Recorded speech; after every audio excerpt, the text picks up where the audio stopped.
Hello and welcome back to the channel. In this video we're going to discuss how we can highlight the top two values in this data set. Even in a small data set with similar numbers, it can be difficult to identify which two values are the highest. Using conditional format, this is easy. We'll select the range, go to conditional formatting, top bottom rules.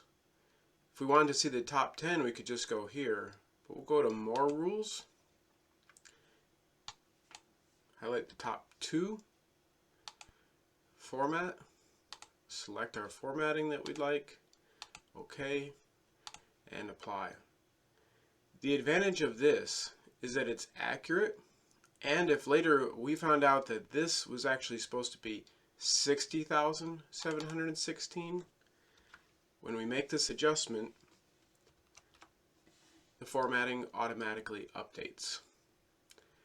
Thank you for watching. Please be sure to like and subscribe.